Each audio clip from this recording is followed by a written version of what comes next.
இந்த ஆட்சி எப்படி இருந்திருக்கு, யாருக்கு பயன்பட்டிருக்கு என்றெல்லாம் பார்க்கும்போது இந்த ஆட்சி நீடித்தால் என்ன ஆபத்து ஏற்படும், என்ன தொல்லைகள் வரும் என்று யோசித்து பார்க்கும்போது இது ஒரு வாழ்வா சாவா என்ற தேர்தல். எல்லாவற்றுக்கும் மேல அவங்க இந்த தேர்தலில் முதன்மைப்படுத்துறது எதன்னா மோடியின் உத்தரவாதம், மோடி ஆட்சி, மோடியை நம்புங்கள், இதுதான் அவங்களுடைய முழுமையான முழக்கம். வேண்டும் மோடி, மீண்டும் மோடி, வேண்டும் மோடி, இதான் முழக்கம். இது எடுபடுதா? 2 தேர்தலில் அவங்க வெற்றி பெற்றுட்டாங்க. 3வது தேர்தலையும் அது எடுபடுமா? ஒவ்வொரு தேர்தலையும் புது புது யுக்திகள், புது புது. ராமர் கோயில் கட்டி முடிச்சு அந்த பெருமையை சாதனையாக சொல்றாங்க. அது பசிக்கு சோறாகாது, தாகத்துக்கு தண்ணீர் ஆகாது. அந்த துன்பங்கள்லாம் மக்கள் இருக்கும்போது எல்லா தரப்புலையும் ராம பக்தர்கள் இருக்காங்க. காங்கிரஸ்காரங்க ராம பக்தர்கள் இல்லையா? வேற கட்சிகள் இல்லாமலாம் இருக்காங்க, எல்லா கட்சியிலும் இருக்கிறாங்க.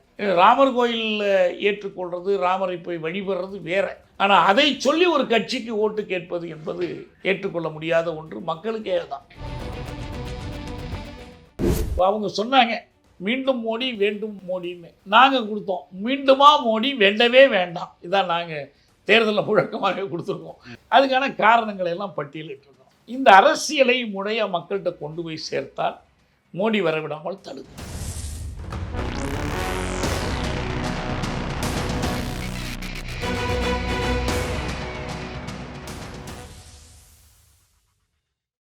வணக்கம் சவுக்கு மீடியா நேயர்களே. இன்று நம்மோடு இணைந்திருப்பவர் தமிழ் தேசிய விடுதலை இயக்கத்தின் பொதுச் செயலாளர் தோழர் தியாகு அவர்கள். ஐயா வணக்கம். வணக்கம். எப்படி இருக்கீங்க? நல்லா இருக்கு. தொடர்ந்து தேர்தல் பிரச்சாரங்கள் ஓடிக்கொண்டிருக்கிறது. இது ஒரு புறம் இருந்தாலும் இந்த தேர்தல் 2024 நாடாளுமன்ற தேர்தல் இந்திய வரலாற்றில் எந்த இடத்தில் இருக்கும்? இந்த தேர்தல் இந்தியாவுக்கு எந்த வகையில் முக்கியமான தேர்தல்? இந்தியாவில் 52 தொடங்கி 5 ஆண்டுக்கு ஒரு முறை தேர்தல் நடக்கிறது. இன்னும் சொல்ல போனால் பிரித்தானிய ஆட்சி காலத்திலேயே கூட சில தேர்தல்கள் வரம்புக்குட்பட்ட வாக்குரிமையோடு நடந்தன. அனைவருக்கும், வயது வந்த அனைவருக்கும் வாக்குரிமை என்ற அடிப்படையில் நடக்கக்கூடிய தேர்தல் 52லேருந்து. ஆனால் இந்த 5 ஆண்டுக்கு ஒரு முறை நடத்தப்படுகிற இந்த தேர்தல்களிலேயே அரசியல் முக்கியத்துவம் வாய்ந்த தேர்தல்கள் என்று ஒரு 2-3 சொல்லலாம். எந்தெந்த தேர்தலில் அரசியல் முக்கியத்துவம் வாய்ந்ததுன்னு சொல்லுங்கள். 1 67. ஓகே. அதாவது இந்திய அளவில் நான் சொல்கிறேன். வெறும் ஒரு மாநில அளவில் எடுத்துக்கிட்டோம்னா 57 கேரளாவில் நடைபெற்ற சட்டமன்ற தேர்தல். முதலாக தேர்தல் வழியாக கம்யூனிஸ்ட் கட்சி ஆட்சிக்கு வந்துச்சு. அது கேரளாவில், இந்தியா பூரா இல்லை. ஆனால் 67 தான் காங்கிரஸினுடைய முற்றுரிமை உடைந்தது. இப்போ தமிழ்நாட்டில் திமுக ஆட்சிக்கு வந்துச்சு, பஞ்சாபில் அகாலிதளம் ஆட்சிக்கு வந்துச்சு, வேறு பல மாநிலங்களில் எதிர்க்கட்சிகள் ஆட்சிக்கு வந்தன. வங்காளம், கேரளத்தில் இடதுசாரிகள் ஆட்சிக்கு வந்தாங்க. அது 67. அதுக்கு பிறகு முக்கியமான தேர்தல்னு பார்த்தா அகில இந்திய அளவில் 77. ஏன்னா நெருக்கடி நிலை அறிவிக்கப்பட்டுச்சு. 75 நடுப்புற, 76 போய் 77ல் அந்த நெருக்கடி நிலையை தேர்தலில் மைய பிரச்சனையாக்கினாங்க. இந்திரா காந்திக்கு அன்னைக்கு உளவுத்துறை, நீங்கள் பெரிய செல்வாக்கோடு இருக்கிறீங்க, எதிர்கட்சி தலைவர்கள்லாம் ஜெயிலில் இருந்துட்டாங்க, அமைப்புகள்லாம் குலைஞ்சு போச்சு, நீங்கள் எளிதாக வெற்றி பெற்றலாம், ஏன்னா உங்களுடைய ஆட்சி பற்றி உலகம் தழுவிய அளவில் ஒரு விமர்சனம் வருது, நீங்கள் தலைவர்களை சிறையில் அடைச்சிட்டு ஜனநாயக உரிமைகளை மறுத்திருக்கிறீங்க, அதை மாற்றி இந்த தேர்தலில் நீங்கள் வெற்றி பெற்று காட்டலாம் என்று கூறிய ஆலோசனையை நம்பி அவங்க 77ல் நெருக்க நிலையை தளர்த்தி விட்டு தேர்தலை அறிவித்தார்கள். அந்த தேர்தல் தான் இந்திரா காந்தியுடைய தோல்வியில் முடிஞ்சிச்சு. நெருக்கநிலை காலம் ஒரு முடிவுக்கு கொண்டு வரப்பட்டுச்சு. தென் மாநிலங்களில் மட்டும்தான் அவங்க கொஞ்சம் ஜெயிக்க முடிஞ்சிச்சு. வட மாநிலங்களில் துடை தெரியப்பட்டுச்சு காங்கிரஸ். இந்திரா காந்தியே தோற்று போனாங்க, சஞ்சய் காந்தி தோற்று போனாங்க.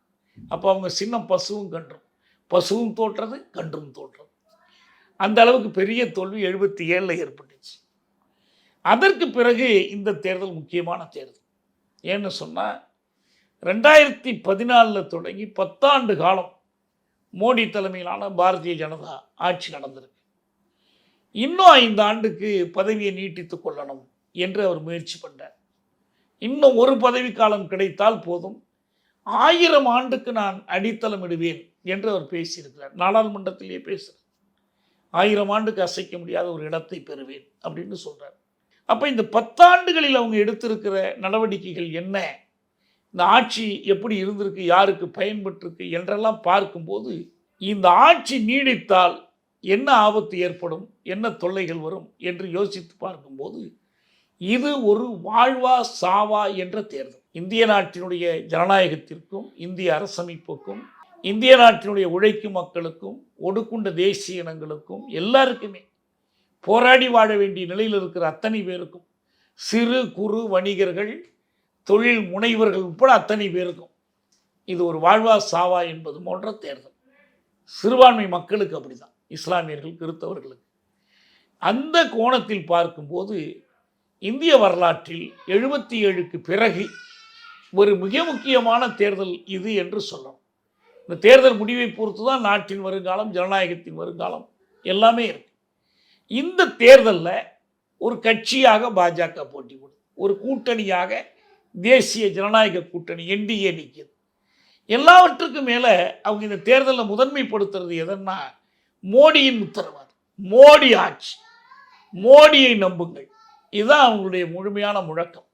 வேண்டும் மோடி, மீண்டும் மோடி, வேண்டும் மோடி, இதான் முழக்கம். இது எடுபடுதா? 2 தேர்தலில் அவங்க வெற்றி பெற்றுட்டாங்க, 3வது தேர்தலையும் அது எடுபடுமா? இன்னும் ஒவ்வொரு தேர்தலையும் புது புது யுக்திகள், புது புது முழக்கங்கள் வருது. 2014 ஊழலை எதிர்த்து பேசினார், வேலையில்லா திண்டாட்டத்தை எதிர்த்து பேசினார். இதற்கு பிறகு 2019 காஷ்மீரை பற்றி பேசினாங்க, புல்வாமா பற்றி பேசினாங்க, ராமர் கோயில் பற்றி பேசினாங்க, இதெல்லாம் உண்டு. இந்த தேர்தலில் அவங்க வேலையின்மை பற்றி வாயை திறக்கிறதே ஆபத்து. ஏன்னா இன்னைக்கு வேலையில்லா திண்டாட்டம் உச்சக்கட்டத்தில் இருக்கு. ஆண்டுக்கு 2 கோடி பேருக்கு வேலை வாய்ப்பு கிடைக்கும்னு சொன்னார். கிடைக்கலங்கிறது மட்டும் இல்லை, இருக்கிற வேலை பறி போணுச்சு. அவங்களுடைய டிமானடைசேஷன், மோனடைசேஷன், ஜிஎஸ்டி எல்லாமே மென்மேலும் சிறு குறு தொழில்கள் பாதிக்கப்பட்டு சில பெரும் குழுமங்கள், கார்ப்பரேட்ஸ் வளருவதற்கு தான் வழிவகுத்துச்சு. அதனால் ஆயிரக்கணக்கானவர்களுக்கு வேலை இல்லை. அதனால தான் அந்த அக்னிபாத் போராட்டமே பீகார்லாம் வெடிச்சிச்சு. ஏன்னா அவங்களுக்கு இராணுவத்தில் போய் தான் கொஞ்சம் வேலை கிடைக்கும், அதுலேயும் கை வச்சுட்டாங்க. அதனால தான் அந்த போராட்டமே வெடிச்சிச்சு. இப்போ ரொம்ப கடைசியாக பன்னாட்டு தொழிலாளர் அமைப்பு, இன்டர்நேஷ்னல் லேபர் ஆர்கனைசேஷன், அவங்க இந்தியாவில் வேலையின்மை சிக்கலை பற்றி ஒரு விரிவான அறிக்கை கொடுத்துருக்காங்க. உலகெங்கும் கொடுக்குறாங்க, குறிப்பாக இந்தியாவில் கொடுக்குறாங்க. ரொம்ப மோசமான நிலையில் நாடு இருக்குது, இன்னும் போக போக இன்னும் மோசமாகும் என்ற எச்சரிக்கையை கொடுத்துருக்குறாங்க. இப்போ இதுக்கெல்லாம் மோடி அரசினுடைய கொள்கைகள் காரணமாக இருந்ததுனால இப்போ அவங்க போய் மோடி வந்தால் உங்களுக்கு வேலை கொடுப்பார் என்று சொல்லி மிந்தி மாதிரி ஓட்டு கேட்க முடியல. ராமர் கோயில் கட்டி முடித்து அந்த பெருமையை சாதனையாக சொல்கிறாங்க. அது பசிக்கு சோறாகாது, தாகத்துக்கு தண்ணீராகாது. அந்த துன்பங்கள்லாம் மக்கள் இருக்கும்போது எல்லா தரப்புலையும் ராம பக்தர்கள் இருக்காங்க. காங்கிரஸ்காரங்க ராம பக்தர்கள் இல்லையா? வேறு கட்சிகள் இல்லாமலாம் இருக்காங்க, எல்லா கட்சியிலும் இருக்கிறாங்க. ராமர் கோயிலில் ஏற்றுக்கொள்வது, ராமரை போய் வழிபடுறது வேற. ஆனால் அதை சொல்லி ஒரு கட்சிக்கு ஓட்டு கேட்பது என்பது ஏற்றுக்கொள்ள முடியாத ஒன்று, மக்களுக்கே தான். அதனால் வேண்டி இப்போ அவங்களுக்கு ஒரே ஒரு பதில் தான் எல்லா கேள்விகளுக்கும். எங்கே கருப்பு பணம், எங்கே பிடிச்சிங்க, எங்கே நீங்கள் சொன்ன ஒவ்வொருத்தருடைய கணக்குக்கும் 15 லட்சம் எங்கே என்ற கேள்வி கேட்கிறாங்க. எங்கே புதிய வேலை வாய்ப்புகள்? அரசாங்கமே வேலை கொடுக்கறது இல்லையே, அரசாங்கத்திலே வேலை வாய்ப்பு குறைஞ்சி போச்சு. பொதுத்துறையை அழிச்சிட்டீங்க, பொதுத்துறையை அழித்த பிறகு எங்கேருந்து வேலை வாய்ப்பு கிடைக்கும்? சிறு குறு தொழில்கள் போயிடுச்சு. எல்லா விதத்திலும் கடுமையான நிலைமை, வேளாண் மக்கள் நெருக்கடியில் இருக்கிறாங்க. இதுக்கெல்லாம் ஒரே பதில் அவங்கள்ட்ட இருக்கு, என்ன? மோடிக்கு கேரண்டி கை, அவ்வளோதான். மோடி உத்தரவாதம் கொடுக்குறார், அதுதான் இந்தியாவின் உத்தரவாதம் என்று எல்லாத்துக்குமான விடையாக ஒரு மனிதரை முன்னிறுத்திட்டு இருக்கிறாங்க. இந்த முழக்கம் இந்த முறை எடுபடாதுன்னு நம்ம நம்புகிறோம், எடுபடக்கூடாதுன்னு விரும்புகிறோம். ஏன்னா உண்மை நிலவரம் நேர்மாறாக இருக்குது. எல்லாத்துலேயும் உச்சகட்டம். காங்கிரஸ் ஊழல் கட்சி, எதிர்கட்சி ஊழல் கட்சின்னு ஒரு பெரிய பரப்புரையை மேற்கொண்டார். ஆனால் ஊழலில் இன்றைக்கி அவங்க சிகரம் தொட்டுட்டாங்கங்கிறத இந்த தேர்தல் பத்திர ஊழல் வெளிப்படுத்திடுச்சு. ஊழலில் பார்த்தீங்கன்னா இப்போ சிஏஜி அறிக்கை மிகப்பெரிய அளவில் ஊழலை வெளிக்கொண்டு வந்திருக்கு, அது ஒரு பக்கம்.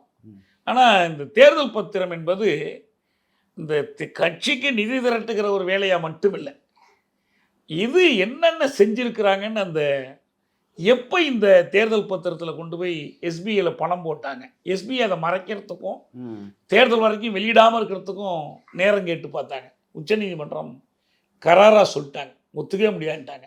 அதுக்கப்புறம் மேட்ச் பண்ண முடியலன்னாங்க, நீங்கள் ஒரு மேட்ச்சும் வேணாம்ப்பா, என்ன தகவல் இருக்கோ அதை வெளியே விட்டுருட்டாங்க. அதுக்கப்புறம் தேர்தல் கமிஷனில் கொடுத்து இன்றைக்கி எல்லாரும் நிறைய பத்திரிகையாளர்கள் ஆய்வு பண்ணி என்ன கண்டுபிடிச்சிருக்காங்கன்னா, ஒரு மருந்து கம்பெனி அது மேல் நடவடிக்கை எடுக்கப்படுது. நடவடிக்கை எடுக்கப்பட்டு அடுத்து ஒரு மாதத்துக்குள்ளே தேர்தல் பத்திரத்தை போய் அது வாங்குது. இதே கேஜ்ரிவால் சம்மந்தப்பட்டதில் ஒருத்தர் அப்ரூவராக மாறி அவரை எதுக்கு வாக்குமூலம் வாங்குறாங்க, அவர் தேர்தல் பத்திரத்தில் பணம் கொடுக்குறாரு. இப்படி நிறைய உங்களுக்கு வந்து இதெல்லாம் ஊழலோடு தொடர்புடையது. இன்னும் சில நிறுவனங்கள் எப்படி இருக்கிறாங்கன்னா உப்புமா கம்பெனிகளாக இருக்கிறாங்க. உண்மையான கம்பெனிகள் அப்படி இல்லை, பேர் மட்டும்தான் இருக்குது. ஆனால் அந்த கம்பெனிகள் இதில் பணம் போடுறாங்க. மற்ற கட்சிகளை எல்லாம் விட இவங்க அதிகமான பணத்தை, இப்போ 2வது காங்கிரஸ் வருதுன்னா காங்கிரஸை காட்டிலும் இவங்க வந்து ஒரு 5 மடங்கு 10 மடங்கு அளவுக்கு போகிறாங்க. ஆமாம், அந்த அளவுக்கு வந்து கொடுத்துருக்குறாங்க. யாராவது கம்பெனிக்காரங்கன்னா தர்மமாக கொடுப்பான், உங்களுக்கு எதுக்காக கொடுக்கணும்? அவன் இதை கொடுக்கறது எல்லாமே காரியமாக தான், வேலையாக தான் கொடுக்குறான். இதுதான் வந்து நிலவரம். அப்போ இதுவும் உச்சகட்டத்தில் இருக்குது. இப்போ கிட்டத்தட்ட அதை மறைக்க முடியாமல் தடுமாறிக்கிட்டு இருக்காங்க. இந்த ஒரு பொய் சொல்கிறதுக்கு 9 பொய் சொல்கிற மாதிரி கடுமையான முயற்சி பண்ணுறாங்க, மறைக்கிறதுக்கு ஒடுக்கிறதுக்கு. எஸ்பிஐ அம்பலப்பட்டு போச்சு, ஆர்பிஐ தான்னா இப்போ எஸ்பிஐயும் அந்த நிலைமை இருக்கு. இதனால் மோடிக்கு எதிரான ஒரு அலை உருவாகி நாடெங்கும் வீசுவதாக நான் பார்க்குறேன். இதில் தென்னாடு வடநாடுலாம் இப்போ எமர்ஜென்சி எதிர்க்கும் போது வடநாடு முன்னுக்கு இருந்துச்சு, இப்போ அப்படிலாம் இல்லை, நாடு முழுவதிலும் இது ஒரே விதமாக இல்லை. ஆனால் எதிர்கட்சிகள் வந்து இந்த வாய்ப்பை வந்து சரியாக பயன்படுத்தலை அப்படின்னு சொல்லிட்டு சொல்கிறாங்க. பாஜக ஊழல் செய்தது அபிஷியலாக பண்ணுறாங்க அப்படின்னு சொல்லிட்டு. இல்லை, அதாவது பிரச்சனை என்னென்னா, எனக்கு அப்படியே 77 நினைவு இருக்குது. இப்போ உங்களுக்குலாம் 77 செய்திகள் போதிய அளவு தெரிஞ்சிருக்கு, சின்ன பிள்ளையாக இருந்திருக்கலாம். அப்போ வந்து 77 இப்படி தான் இருந்தாங்க. என்ன நடந்துச்சு தெரியுங்களா? நெருக்கடிகளை தளர்த்தப்பட்டு தலைவர்கள் விடுதலையானாங்க. முதல்ல பட்நாயக், பிஜு பட்நாயக் வந்தாங்க, அப்புறம் கொஞ்சம் கொஞ்சமாக வந்தாங்க, அப்புறம் எல்லாரும் வெளியே வந்தாங்க. இப்போ தமிழ்நாட்டில் திமுக தலைவர்கள் எல்லாம் வெளியில் வந்தாங்க. அந்த நேரத்தில் யார் இவங்கெல்லாம் ஒன்று சேர்ந்து தேர்தலை சந்தித்து இந்திரா காந்தியை தோற்கடிப்பாங்கன்னு நான் எதிர்பார்க்கல.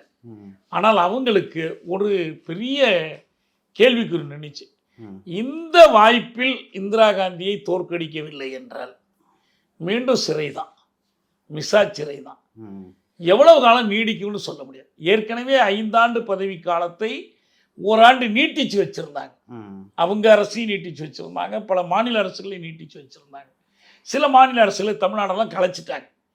இப்போ திரும்ப எல்லாரையும் உள்ளே பிடிச்சி போகிறான்னு வச்சுங்க, எப்போ வெளியே வருவோம்னு சொல்ல முடியாது. இந்த ஆட்சியில் இவங்க நிறைய சட்டங்களை திருத்தினாங்க. எந்த சட்டத்தின்படி இவங்க தேர்தல் விதிகளை மீறியதாக வந்துச்சோ அதுக்கு தண்டனை அனுபவிக்காமல் இருக்கிறதுக்கு விதிகளையே மாற்றிட்டாங்க. 42வது அரசமைப்பு சட்ட திருத்தம் கொண்டு வந்தாங்க. அதுக்கு பேரே இந்திரா கான்ஸ்டியூஷன் பேர். இந்தியா கான்ஸ்டியூஷன் அவங்க என்னவா மாற்றினாங்க, இந்திரா கான்ஸ்டியூஷனை மாற்றிட்டாங்க. அதில் தான் இந்த கல்வி அதிகாரம்லாம் போனிச்சு, மத்திய பட்டியலுக்கு போச்சு, கான்கரண்ட் லிஸ்ட்டில் வந்து கன்கரண்ட் லிஸ்ட்டில் மாற்றினெல்லாம் அப்போ தான். இன்னும் நிறைய திருத்தங்கள் பண்ணாங்க.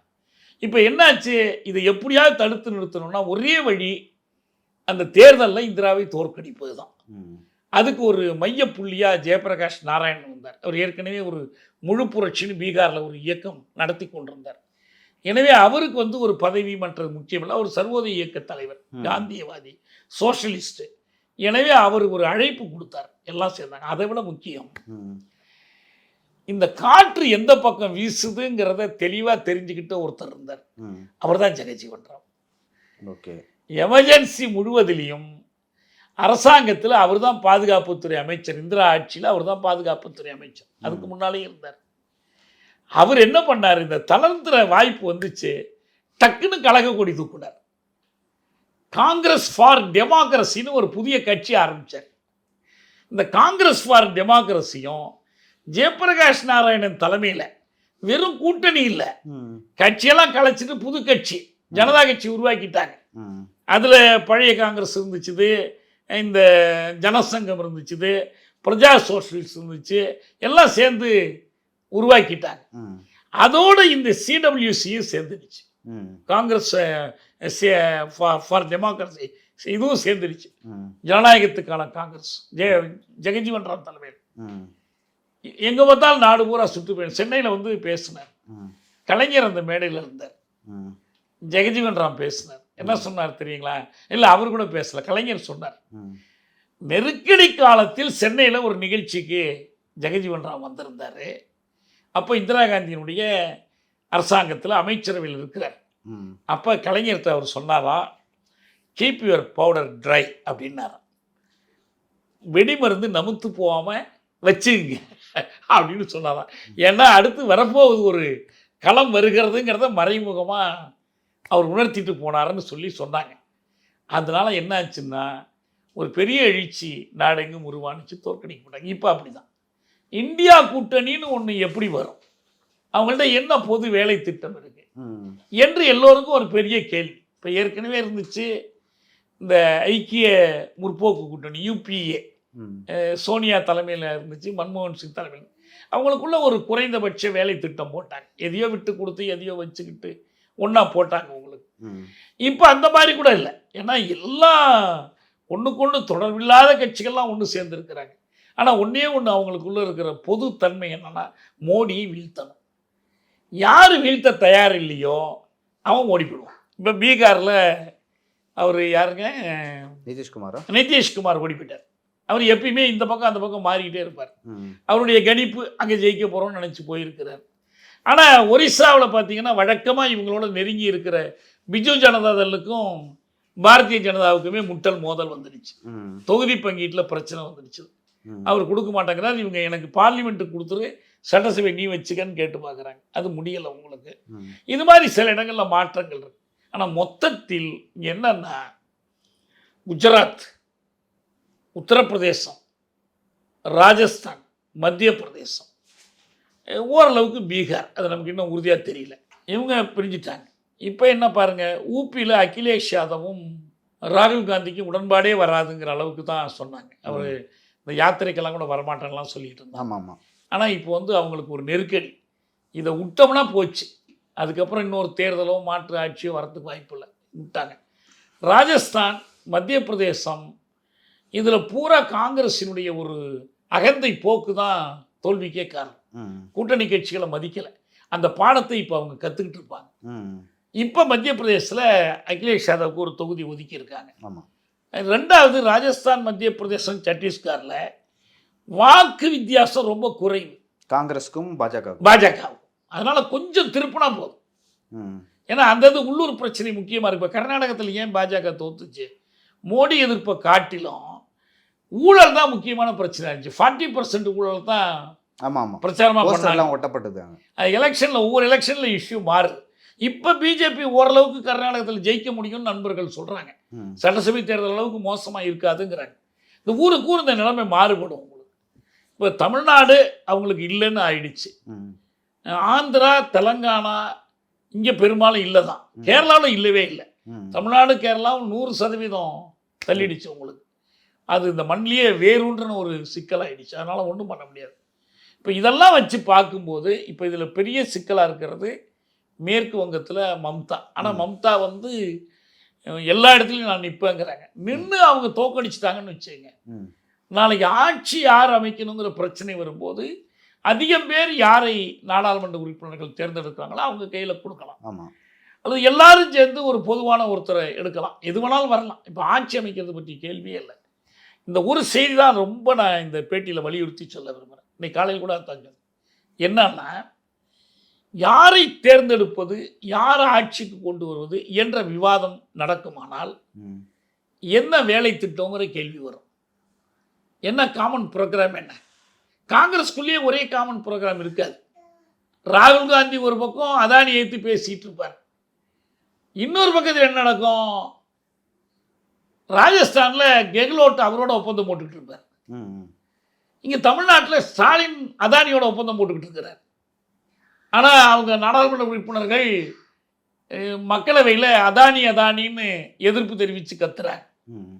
இந்த பின்னணியெல்லாம் இருக்கிறதுனால இவங்களால வந்து ஒரு இப்போ உடனடியாக ஒரு ப்ரோக்ராமை வச்சு ஒருத்தரை பிரதமராக்கி இவரை பிரதமராக்குங்க, ராகுல் தலைமையில் ஆட்சி அமைப்போம் என்றெல்லாம் கேட்க முடியும். 77 யார் பேரையும் சொல்லலை. 77 ஜெயபிரகாஷ் நாராயணன் ஆதரவாக இருந்தார் தவிர அவர் நிற்கலை. ஜெயபிரகாஷ் நாராயணன் பிரதமராகும்னு கேட்கவும் இல்லை. ஜெயிச்ச பிறகு தான் என்ன பண்ணாங்க, பழைய அனுபவம் வயசு எல்லாத்தையும் வச்சு மொரார்ஜி தேசாய் எடுத்தாங்க. யாரை வேணாலும் எடுத்துக்கலாம், அது பிரச்சனையே இல்லை. இப்போ நமக்கு இந்த தேர்தல் என்னன்னா, மோடி மீண்டும் வரணுமா கூடாதா? இந்த வரக்கூடாதுங்கிறதுல எல்லாருக்கும் ஒரே கருத்து இருந்துருச்சுன்னா மற்ற எல்லா வேறுபாடுகளையும் களையலாம். இரண்டாவது, இந்த வரக்கூடாதுன்னு சொல்லுவதற்கு ஒரு நியாயமான காரணம் இருக்கணும். அதுதான் என்னன்னா, இந்த 10 ஆண்டு கால ஆட்சி பற்றிய கணிப்பு. It's a referendum on Modi's rule, அவ்வளோதான். மோடி ஆட்சி பற்றிய கருத்து கணிப்பு இது. மோடி ஆட்சி மோசம்னா மீண்டும் வரக்கூடாது, இல்லை நல்ல ஆட்சினா அது மீண்டும் வரட்டும். இதுதான் இங்கே மக்கள் முன்னால் இருக்கக்கூடிய கேள்வி. இப்போ என்ன பண்ணுறாங்க, உங்களுக்கு இந்த தேர்தல் பத்திரக்குள்ளெல்லாம் வந்த பிறகு இந்த கவனத்தை திருப்புவதற்கு தீவிரமாக முயற்சி பண்ணுறாங்க. முதல்ல என்ன பண்ணாங்க, சிஐஏவை திடீர்னு நடைமுறைப்படுத்த போகிறோம், என்ன அவசரம் அப்படி வந்துடுச்சு, அறிவித்தாங்க. அடுத்து அரவிந்த் கெஜ்ரிவாலை கைது பண்ணாங்க. உங்களுக்கு ரொம்ப ஃபிலிம்ஸி கிரவுண்ட்ஸ், ரொம்ப மேலெழுந்த வாரியான காரணிகளை வைத்துக்கொண்டு அவரே நீதிமன்றத்தில் ஒரு கேள்வி கேட்டார். நான் உங்கள்கிட்ட ஒரு ஸ்டேட்மெண்ட் கொடுக்குறேன் மோடி பற்றி, அமித்ஷா பற்றி, இடி போய் அவரை கைது பண்ணுமான்னு கேட்டார். என்னை பற்றி ஒருத்தன் ஸ்டேட்மெண்ட் கொடுத்தாங்கிறீங்க, வேற ஒரு ஆதாரமும் இல்லை, அப்போ நான் ஒரு ஸ்டேட்மெண்ட் கொடுக்குறேன், கைது பண்ணுவீங்களா? நீதிபதியால் பதில் சொல்லணும்னு திகைச்சு போனாங்க. இப்போ இதெல்லாம் அவங்களுடைய விரக்தியையும் அச்சத்தையும் காட்டுது. அதுக்கப்புறம் புது இஷ்யூஸ், கச்சத்தீவை பற்றி பேசு, ஊழலை பற்றி பேசு, வாரிசு அரசியலை பற்றி பேசு, எதை பற்றி பேசணுமோ. 10 ஆண்டு காலத்தில் வேலையின்மை குறைந்ததா? அதனால் வேண்டி இந்த இதை வந்து நேரேட்டிவ் அப்படியே மாற்ற பார்க்குறாங்க. அவங்க நேரேட்டிவ் பூராமே எதை சுற்றி இருக்குன்னா, நிச்சயமாக ஜெயிச்சிருவோம். 370 இடம் என்ன, 370 என்ன கணக்கு? அரசமைப்பு சட்டத்தை இஷ்டம் போல் திருத்துவதற்கான 3/2 பெரும்பான்மை தன் கட்சிக்கு மட்டும் வேண்டும்னு நினைக்கிறாரு, கூட்டணிக்கு மட்டும் இல்லை. கூட்டணிக்கு 400 அது வந்துடுச்சுன்னா என்ன பண்ணலாம் உங்களுக்கு? இப்போ ஏற்கனவே அவங்க திட்டம், ராமர் கோயில் ஒரு பிரச்சனை, சரி கட்டியாச்சு. காஷ்மீர் 2வது விஷயம், 370 நீக்கியாச்சு. எப்படி நீக்கினாங்க? அவர் சொன்னார், தலைமை நீதிபதி சொன்னார், இன்னைய சரப்டீஷியஸ் வேண்டார், முறையான வழியில் செய்யலை, திருட்டுத்தனமான வழியில் செஞ்சுருக்கிறீங்க. ஆனால் அதோட நோக்கம் வந்து நாட்டோட இணைக்கிறது தான், அதனால் நாங்கள் அதை நீக்கலை அப்படி தான் சொன்னாங்க. உங்களுக்கு பொது சிவில் சட்டம் அதையும் உத்தரகாண்டில் தொடங்கிட்டாங்க. அடுத்து இதை நாடு பூரா கொண்டுட்டு போவாங்க. மதமாற்ற தடை சட்டம் ஏற்கனவே 10 மாநிலத்தில் வந்தாச்சு, கடைசியாக கர்நாடகத்தில் வந்துச்சு. இப்போ இந்த வேலை திட்டங்கள் எல்லாம் செஞ்சுக்கிட்டே போகணும். இப்போ நாடாளுமன்றத்தினுடைய அந்த மாற்றணும், தென்னாட்டுக்கு குறைந்த உறுப்பினர்கள், வடநாட்டுக்கு கூடுதலான உறுப்பினர்கள், இவங்க அதிகாரங்களை விரிவுபடுத்தணும். நிறைய சுற்றுச்சூழல் சட்டங்கள் எல்லாம் திருத்தி இருக்கிறாங்க. இது போன்ற இன்னும் பல சட்டங்களை திருத்தணும். இதெல்லாம் செய்து ஒரு பாசிச வல்லாட்சியை டெல்லியில் அமைப்பதற்கு போதிய அளவுக்கு உறுப்பினர் எண்ணிக்கை வேணும்னு அவங்க கருதுகிறாங்க. இதில் கிடைக்கலன்னா அடுத்து இன்னொரு முயற்சி பண்ணுவாங்க. அதுக்காக தான் 370ன்னுலாம் பேசுகிறாங்க உங்களுக்கு. இப்போ இதெல்லாம் எதிர்க்கட்சிகள் தெரிஞ்சு வச்சுருக்கிறாங்க. மக்கள் மத்தியில் இவங்க இந்த செய்தியை எப்படி கொண்டு போய் சேர்க்க போகிறாங்க, சேர்த்து இப்போ அவங்க சொன்னாங்க மீண்டும் மோடி வேண்டும் மோடின்னு, நாங்கள் கொடுத்தோம் மீண்டுமா மோடி வேண்டவே வேண்டாம், இதான் நாங்கள் தேர்தலில் முழக்கமாக கொடுத்துருக்கோம். அதுக்கான காரணங்களை எல்லாம் பட்டியலிட்டிருக்கிறோம். இந்த அரசியலை முறைய மக்கள்கிட்ட கொண்டு போய் சேர்த்தால் மோடி வரவிடாமல் தடுக்க முடியும். சரிங்க ஐயா, இப்போ இந்த 2024 நாடாளுமன்றத்தில் தமிழகத்தில் எந்த மாதிரியான தாக்கத்தை ஏற்படுத்தும்? இங்கே இருக்கிறதே 3 அணி இருக்காங்க, திமுக அணி, அதிமுக அணி மற்றும் பாஜகலேருந்து ஒரு அணி, புதிதாக ஒரு 3வது அணி கூட சொல்லலாம். அது ஒரு மிகப்பெரிய கூட்டணி அமைச்சிருக்காங்க. இந்த தமிழ்நாடு வந்து நாடாளுமன்ற தேர்தலுக்கு எந்த மாதிரி வந்து ஒரு ஒரு ஹெல்ப் பண்ண போகுது அப்படின்னு சொல்ல உதவும் அப்படின்னு நினைக்கிறீங்க? முதல் விஷயம், நான் முதல்லே சொன்னேன், ஒவ்வொரு தேர்தல்லையும் ஒரு மைய சிக்கல் இருக்கும், சென்ட்ரல் இஷ்யூ. இப்போ இது சட்டசபை தேர்தல் அல்ல, யார் முதலமைச்சராக வரணும், மாநில அரசு என்ன செஞ்சுருக்கு, என்ன செய்ய தவறிடுச்சு, இதுக்கான ஒரு சட்டசபை தேர்தல் அல்ல. இது நாடாளுமன்ற தேர்தல். மிக குறிப்பாக யார் ஆட்சிக்கு வரணும், இன்னும் சொல்ல போனால் நேரடியாகவே மோடி வரணுமா கூடாது. இங்கே மோடியா ராகுலாங்கிற கேள்வியே இல்லை. ராகுல் ஒன்றும் பிரதமர் உதவிக்கான வேட்பாளர்னு அறிவிக்கப்படல, அவரை சொல்லி யாரும் ஓட்டு கேட்கல. மோடி வேணுமா வேண்டாம், இதுக்கு மட்டும்தான் கேள்வி வரணும், இதுதான் பதில். இப்போ நான் என்ன கேட்குறேன், இந்த கேள்வியை இந்த தேர்தலின் மைய சிக்கலாக நீங்கள் எடுத்துக்கொண்டால் இங்கே 2 அணி தான் இருக்கு. ஒரு அணி பாஜக அணி, இன்னொரு அணி மக்கள் அணி. பாஜகவுக்கு எதிரான அந்த மக்கள் அணி. இந்த மக்கள் அணியின் கருவியாக திமுக இந்தியா கூட்டணி இருக்கு. இப்போ இவர் மோடி ஆட்சிக்கு வரக்கூடாது என்ற ஒரு ஸ்டாண்டு, அதுக்கான காரணிகள் இதை எடப்பாடி முன்வைக்கிறாரா? இல்லை. சீமான் என்ன சொல்கிறாரு? பிரதமர் வேட்பாளர் எங்கேன்னு கேட்குறாங்க, நானே தான் அப்படிங்கிறார். இது வெறும் நகைச்சுவையை தவிர கேட்டு சிரிக்கலாம். போட்டி போடுறது 40 இடம். பிரதமர் வேட்பாளராக நீங்கள் எப்படி வருவீங்க? அரசியலமைப்பு சட்டத்தை திருத்துறது எத்தனை பேரை வச்சு திருத்த போகிறீங்க? இது எல்லாமே நான் இஷ்யூஸை கொண்டு முன்னுக்கு நிறுத்துறது, மக்களின் கவனத்தை திசை திருப்புவது, மடை மாற்றுவது. அவங்க விரும்புகிறாங்களோ இல்லையோ, இது எல்லாமே யாருக்கு உதவியாக இருக்கும்னா, இந்த மைய சிக்கலில் நிற்கிறார் பாருங்க மோடி நடுப்பற, அவருக்கு உதவியாக இருக்கும். இந்த வாக்குகளை பிரிக்கிறது, நேரடியாக மோடிக்கு எதிராக நிற்காமல் பார்த்துக்கிறது.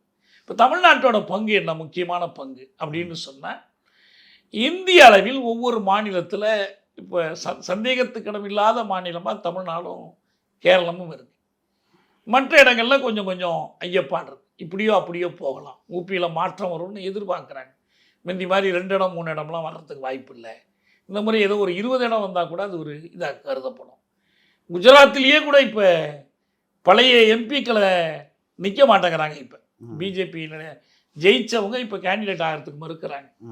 நம்ம தெரியாது எது இந்த மறைஞ்சிருக்குது, மக்கள் மனசில் என்ன இருக்குதுன்னு ஓட்டு போடும்போது தான் தெரியும். 77 இந்திரா காந்திக்கு எதிராக இவ்வளோ பெரிய ஒரு கோபத்தோட மக்கள் இருந்தாங்கன்னு தேர்தல் முடிவு வர்ற வரைக்குமே யாருக்குமே தெரியாது. ஜெயித்தவங்க அவங்கள மீறி ஜெயித்தாங்க. இப்போ கூட ராஜஸ்தானில் ஒரு சில தொகுதிகள் அப்படி தான் ஜெயிச்சிருக்கிறாங்க. அதாவது இளைஞர்கள் காங்கிரஸில் நிற்கிறதுக்கே முதியவர்கள் அச்சப்பட்ட போது இளைஞர்கள் போய் நின்று பெரிய அளவில் ஓட்டு வாங்கியிருக்காங்க. சில இடத்துல பெரிய ஜாம்பவான் வேட்பாளர்களை பிஜேபி வேட்பாளர் தோக்கடிச்சும் இருக்கிறாங்க. அதனால் என்ன நடக்குமோ நமக்கு அதெல்லாம் தெரியாது. அப்படி வரும்போது இந்தியா முழுவதற்கும் அவங்க ஒரு தோல்வி மனப்பான்மையை ஏற்படுத்த பார்க்குறாங்க எதிர்கட்சிகளுக்கு. எதுக்கு 370 பார்லிமெண்ட்டில் போய் பேசுகிறார், எதுக்கு 400ன்னு பேசுகிறார், வெற்றி உறுதின்னு பேசுகிறார். அமைச்சரவையை கூட்டி தேர்தல் முடிந்த பிறகு 100 நாட்களுக்கான திட்டங்களை பற்றி விவாதிக்கிறாங்க. ஏன்னா அவ்வளவு 100% மீண்டும் மோடி பதவிக்கு வருவார் என்ற நம்பிக்கையை உண்டாக்க முயற்சி பண்ணுறாங்க. ராகுல் சின்ன பையன்பா, ஒன்றும் தெரியாது, எதிர்கட்சிகளை துச்சமாக மதிக்கிறது. அவங்க பாருங்க, இந்த பாருங்க இவர் நிதிஷ் வந்த மாதிரி எல்லாம் நாளைக்கு விட்டுட்டு போயிடுவாங்க. இப்படியெல்லாம் ஒரு எண்ணத்தை வளர்ப்பதன் மூலம் ஒரு தோல்வி மனப்பான்மையை எதிர்கட்சிகளிடம் உண்டாக்க முயற்சிக்கிறாங்க. இந்த தோல்வி மனப்பான்மையை உண்டாக்க முடியாத ஒரு இடமாக தமிழ்நாடு இருக்கு. அதான் இங்க கன்ஃபார்ம் மோடி வரக்கூடாது அப்படின்னு அவங்களே அப்படி நினைக்கல. அவங்களே என்ன சொல்றாங்கன்னா, நாங்கள் ஒரு எதிர்கட்சியாக வந்துட மாட்டோமா, திமுகவுக்கு அதிமுக எதிர்கட்சிக்கு பதிலாக நான் இப்போ எதிர்கட்சி தேர்ந்தெடுக்கிற போராட்டமா இது தேர்தல் அதுக்காக நடக்குது. எங்களுக்கு எதிர்கட்சியாக வந்துட்டா போதும், 2வது இடம் வந்துட்டா போதும், கொஞ்சம் ஓட்டு கிடைச்சிட்டா போதும். இதுதான் முக்கியமானது. இப்போ தமிழ்நாடு அவர்களுக்கு தோல்வி மனப்பான்மையை பதிலாக தருகிறது. எனவே தமிழ்நாடு தான் இந்தியா முழுவதிலும் ஜனநாயகத்தை வெற்றி பெற செய்ய முடியும் என்ற நம்பிக்கையை இந்தியாவுக்கே கொடுக்குற பொறுப்பு எங்கே இருக்குன்னா தமிழ்நாட்டுக்கு இருக்கு. கேரளாவோட ஒரு குறை இருக்கு என்னன்னா, இவங்க 2 அணியாக நிற்கிறாங்க. நிற்கக்கூடாது என்னுடைய கருத்தில் அதில் நான் மாறுபடுறேன். ஏன் மாறுபடுறேன்னா, ஒரே அணி ஆனால் அந்த அதிருப்தி ஓட்டுகள்லாம் பாஜகவுக்கு அப்படியே மாறும், அதுக்கான வாய்ப்புகள் ரொம்ப அதிகம் இருக்குது அப்படின்னு சொல்லிட்டு சொல்கிறேன். இல்லைங்க, நீங்கள் மக்கள்கிட்ட இல்லை அந்த இடத்துல தான் நான் மாறுவேன். என்ன மாறுபடுறீங்கன்னா, மக்களிடம் எது தேர்தல் பிரச்சனையை நீங்கள் கொண்டு போக போகிறீங்க? இடது முன்னணி அரசின் மீதான குற்றங்களை காங்கிரஸ் பேச போகுது, காங்கிரசினுடைய குறைகளை இடது முன்னணி பேச போகுது. இப்போ பினராயி விஜயன் அதுதான் பண்ணிக்கிட்டு இருக்கிறார். அப்போ எந்த போராட்டம் அடிபட்டு போகுது உங்களுக்கு? பிஜேபி எதிர்ப்பு பேச்சே இல்லாமல் போயிடுதே. நீங்கள் என்ன பண்ணுங்க, பாஜகவை எதிர்ப்பதற்காகத்தான் நாங்கள் முரண்பாடு கண்டிருக்கோம். எங்களுக்குள்ள முரண்பாடு உண்டு. நாளைக்கு என்ன வேணும் நடக்கலாம். இப்போ ஸ்டாலின் போயிட்டு நல்லா பாய்ஸ் எதிர்ப்பு பேசுகிறாரு, மோடியை வரவிடக்கூடாது, மீண்டும் ஜனநாயகம் கெட்டு போயிடும் எல்லாம் பேசுகிறாரு. ஆனால் எங்கேயாவது ஒரு இடத்துல போகும்போது மகளிர் உரிமை திட்டத்தில் பணம் கிடைக்குதா, பஸ்ஸில் போகிறீங்களான்னு கேட்டுக்கிட்டு இருக்காரு. இது எனக்கு உடன்பாடு இல்லை. இது மக்கள்கிட்ட இருக்கக்கூடிய பின்தங்கிய மனநிலைக்கு நீங்கள் காட்டுகிற சலுகை. அது இப்படி சலுகை காட்டாதீங்கிறேன். உங்களுக்கு உரிமைத்தொகை கிடைக்குதா கிடைக்கலையா அது இந்த தேர்தலில் பிரச்சனை இல்லைன்னு சொல்லுது. இந்த தேர்தலில் அதுகளில் பிரச்சனை. இதெல்லாம் நம்ம அப்புறம் பேசிக்கலாம். இப்போ ஒன்றே ஒன்று தான் உங்களுக்கு. நீங்கள் என்னை எதிரியாக கருதுங்க. நாளைக்கு சட்டமன்ற தேர்தல் வந்தால் என்னை தோக்கடிங்க, நான் வேணாங்கலை. ஆனால் இப்போ நான் என்ன நீங்கள் ஜெயிக்க வைக்கிற தோக்கடிக்கிறதில்ல, மோடியை தோற்கடிக்கணும். இந்த அரசியலை யார் ஒழுங்காக கொண்டு போய் சேர்க்க முடியும்? இடதுசாரிகள் செஞ்சுருக்கணும். அதை அவங்க செய்ய தவறிட்டாங்க. அதை நான் குறையாக தான் பார்க்குறேன். இல்லை, கட்சி இப்போது அதிமுகவும் திமுகவும் இங்கே ஒன்று சேர்ந்தால் அந்த அதிருப்தி வாக்குகள் அதே போல் அந்த ஆன்டி கம்பசினா வந்து ஒரு குறிப்பிட்ட கட்சிக்கு போகும். நீங்கள் சொல்கிறத பார்த்தீங்கன்னா கேரளாவில் அப்படி ஒரு நிலைமை, ஒரு கூட்டணி வந்ததுன்னா அந்த மாதிரி அவங்க மக்களை பயிற்றுவிக்கலைன்னு அர்த்தம். நீங்கள் இவ்வளவு காலமாக நாங்கள் கட்சி இருக்கிறோம், இவ்வளவு காலமாக இடதுசாரிகள் இருக்கிறோம்னு சொல்கிறீங்களே தவிர மக்கள்கிட்ட போய் இந்த மாநில அரசினுடைய சாதனைகளை பேசி பேசி நீங்கள் வந்து மக்களை அரசியல் மயமாக்கவில்லை என்று பொருள். அரசியல் மையப்படுத்துவதற்கு இதுதான் வாய்ப்பு. போன தேர்தலில் சீதாராம் யெச்சூரி என்ன சொன்னார்? உலகம் பூரா வலதுசாரிகள் வெற்றி பெற்று இடதுசாரிகள் தோற்றுருக்குறாங்க, நாங்கள் மட்டுமா தோத்துட்டோம் அப்படின்னு கேட்டார். நான் சொன்னேன், இல்லை, நீங்கள் எல்லா இடத்துலையும் தோக்கும்போது தான் நீங்கள் ஜெயிக்கணும்னு போராடணும். எந்த இடத்துலையும் அப்படியே பாதை தெளிவாக திறந்து விட்டு பாய் விரிச்சு நீங்கள் வாங்க மேலேன்னு சொல்லி கூப்பிடுற இடத்துல இருக்காது அரசியல். இன்னைக்கு இந்த உலகத்தில் இன்னைக்கும் சொல்கிறேன், இந்த 2024 60 நாடுகளில் தேர்தல் நடக்குது. இந்த 60 நாடுகளில் முக்கியமாக ருஷ்யா முடிஞ்சிடுச்சு, அமெரிக்கா நவம்பரில் வரப்போகுது, இன்னும் பல நாடுகளில் நடக்குது. 1-2 நாடுகள் தவிர ஐரோப்பிய யூனியன் தேர்தல் நடக்குது. எல்லாத்துலேயுமே வலதுசாரிகள் கை தான் வாங்கியிருக்கு, மறுக்கவே முடியாது. நமக்கு என்ன ஒரு வாய்ப்பு இருக்குன்னா, இந்தியாவில் இவ்வளோ பெரிய 140 கோடி மக்கள் வாழக்கூடிய இந்தியாவில், இவ்வளோ வாக்காளர் இருக்கிற இந்தியாவில் இது ஒரு மாற்றி காட்டணும்னு வச்சுங்க, அது உலகை குலுக்குகிற ஒரு மாற்றமாக இருக்கும். இந்த தேக்கம், இந்த சரிவு இருக்குல்ல, இடதுசாரிகளுக்கு ஏற்படுகிற சரிவை, ஜனநாயகத்துக்கு ஏற்படுகிற சரிவை நாம் அப்படியே தடுத்து நிறுத்தி முன்ன கொண்டு போகலாம். அது இந்த தேர்தலுடைய முக்கியத்துவமாக நான் பார்க்குறேன். அப்படி ஒரு தேர்தலில் தமிழ்நாட்டு மக்களுக்கு இந்த பங்கு இருக்குதுன்னு நான் சொல்கிறேன். இந்த வெற்றியை உறுதிப்படுத்துவதிலும் பாஜகவுக்கு இங்கு இடமே இல்லை. அண்ணாமலையை கொண்டு வந்து பார்த்தாங்க, புது புது பிரச்சனைகளை கிளப்பி விட்டு பார்த்தாங்க, மைக்கேல்பட்டியில் போய் வம்பு பண்ணி பார்த்தாங்க, ஜாதி பிரச்சனை, மத பிரச்சனை, சோஷியல் இன்ஜினியரிங்கிற பேரில் தேவேந்திர குல வேளாளர்கிட்ட போய் நாங்கள் வேறு பட்டியல் நீக்கம் பண்ணுறோம், நாங்கள் என்னென்ன முடியுமோ தமிழ்நாட்டில் தாங்கள் வேரூன்றுவதற்கு எல்லா முயற்சியும் பண்ணி பார்த்தாங்க. நீ என்ன பண்ணாலும் சரிப்பா, தமிழ்நாட்டில் உனக்கு இடம் இல்லை, எங்கள் ஆளுங்களுக்குள்ளே யாரை வேணாலும் நாங்கள் மாற்றிக்குவோம் என்ற ஒரு பதிலை சொல்லுவதற்கு இந்த தேர்தல் நல்ல வாய்ப்பு. பாஜகவை சோர்வடைய வைக்கலாம், அவனுக்கு தோல்வியை கொடுக்கலாம், பரிசாக கொடுக்கலாம். அதுதான் தமிழ்நாட்டோட பங்குன்னு நான் நினைக்கிறேன். ஏதோ ஒரு 40 MP வருவாங்க, குறைஞ்சி போயிடுவாங்க என்ற பிரச்சனையாக பார்க்க வேண்டியது. நாளைக்கு இப்போ போன தேர்தலில் ஒரே ஒரு MP தேர்ந்தெடுக்கப்பட்டார், ரவீந்திரநாத். அவர் போய் அங்கே என்ன பண்ணார்? கேலிப்புறா தான் இருந்தார். உங்களுக்கு எப்படி ஜெயிச்சாருன்னு எல்லாருக்குமே தெரிஞ்சிருந்துச்சு. எப்படி அந்த தொகுதியில் அவரால் ஜெயிக்க முடிஞ்சிச்சு, என்ன பண்ணார், எல்லாருக்கும் தெரியும். அதனால் வேண்டி அதுதான் தேர்தல் பற்றி நம்ம பார்க்குற பார்வை. சரிங்க, இது வரைக்கும் நான் பல கேள்விகள் கேட்டேன் உங்ககிட்ட. எல்லாத்துக்கும் ரொம்ப தெளிவாக, ரொம்ப தொலைநோக்கு பார்வையில் பதிலை சொன்னீங்க. ரொம்ப நன்றி. நன்றி.